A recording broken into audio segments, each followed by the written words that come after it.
Look, if you want your old life back, you need to help me. They say you're a monster. Yeah, well, if I'm a monster, I was made into one. I'm gonna need you to back off Drew. I'm gonna keep seeing Drew. Everywhere I go, there's eyes on me. Tip Tariq off. There are consequences to getting caught. Tariq teaming up with Tate to Monet making moves to re-establish her control over the Tejadas, and law enforcement finally making their move in episode 7. We're about to see Ghost spice up big time. I get the feeling that someone is close to being arrested. Whether it's Diana, Effie or Monet is yet to be seen, but law enforcement have to make their move sooner or later, and I still maintain Effie will be brought in, but maybe after Diana gets pulled in first after law enforcement make their move on the Tejadas. With business and personal relationships, it's all over the place. Tariq kicked Effie and Brayden, but he still needs them to run the operation, and Obi still wants them to be there at the next meeting, and that's a problem. With Brayden, I think him and Tariq will eventually work it out, but Effie's a different ballgame, and that's where we might see Monet back in the game. Tariq has nobody left that he can trust, and I think we're going to see Monet and Tariq St. Patrick back in business. But this really is a territory where we're getting some major surprises and twists and turns. Salim is one, and the other theory I raised in my breakdown about Lorenzo's life insurance policy I'm going to get to later on in the video. So there is a lot to unpack in this preview, from the exclusive images to teasers. And where I normally say we take more of a relaxed approach in these previews, shit is about to get serious, because somebody's about to be arrested, and my money's on Diana first. Now the title of episode 7 is Deal or No Deal, and the synopsis reads: Tariq teams up with Tate to plot retaliation after an attack puts their street operation on pause. Monet makes a play to re-establish control over the business, and Brayden uncovers a secret. Now let's start with the episode title, Deal or No Deal, which I think has a few different meanings. The breakdown will of course come in the classroom, which will set the theme, but I want to come away from the classroom for a moment, because I do think there's going to be a few deal or no deals that we're going to see in episode 7. Oh, you are indeed businessman at heart, Mr. St. Patrick, I'll give you that. For this quid, I'll quit. Now, one of the deals we're going to see being made is between Tariq and Tate, because the Russians are going to continue to be a problem for Tariq St. Patrick's organization, and they have Drew to thank for that. Attacking the Russians without any solid evidence or proof was a very stupid mistake. A mistake that you would have expected Kane to make based on his actions in seasons 1 and 2, but instead it was Drew. So we're going to see Tariq striking a deal with Tate to intercept the Russians' shipment, a win-win situation for both. Now, sticking with Tariq, it seems like we may just see Monet back in the game, and based on the synopsis and what's happened since Lorenzo's death, and how there's going to be a power struggle within the Tejadas, I'm really not surprised to see Monet back in. But there's also another reason. One of the theories I broke down in my breakdown for episode 6 was Kane investing Lorenzo's life insurance into Western Holdings, and how Brayden approached Kiki about the investment. Your father's life insurance? What am I supposed to do with this? Keep the money legit. Ain't that's what your family do on Wall Street? Your family should invest this into Western Holdings. I mean, it's not enough to meet the minimum investment, but give me the rest in cash and I'll handle it. This is where I think things will start to go horribly wrong, and the Tejadas will pretty much lose everything, which will just plunge them even deeper into the game. Kiki's made no secret that she's all about the money, and she's also saw Crash coins being deposited into Brayden's account.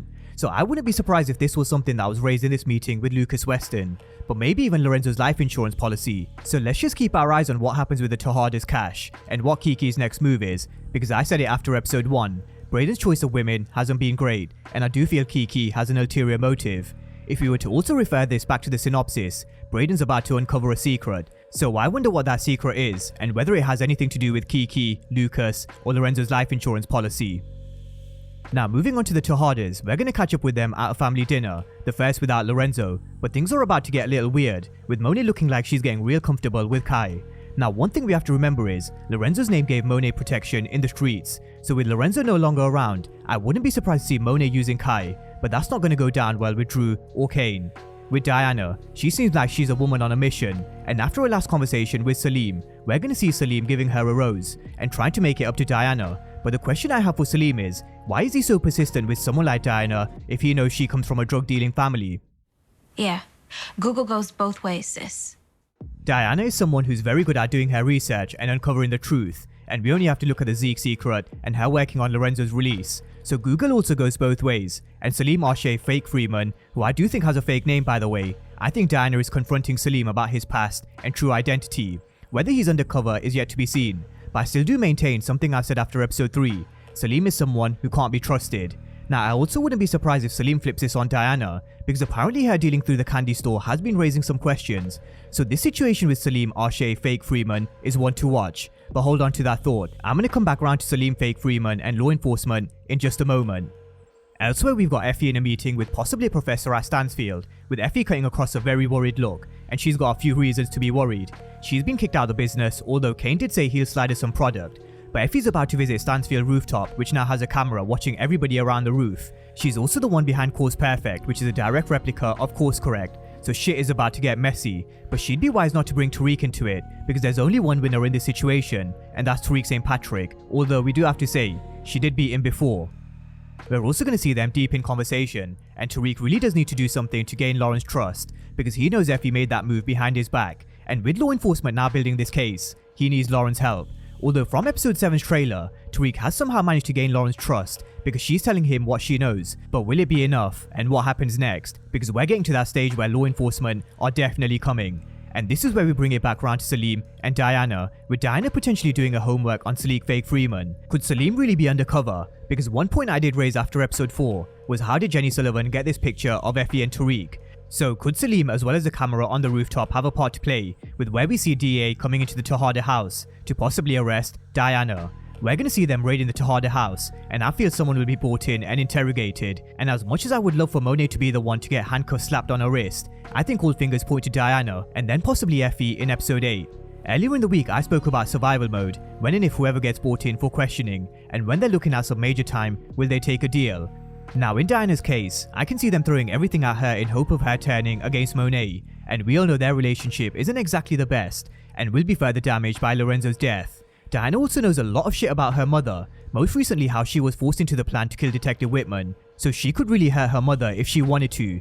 So there is a lot to consider when it comes to law enforcement and Diana. So I do plan to create another investigation board breakdown, possibly after episode 7, after we know more around their case, and who their first target is, which I think will be Diana in episode 7, followed by Effie in episode 8.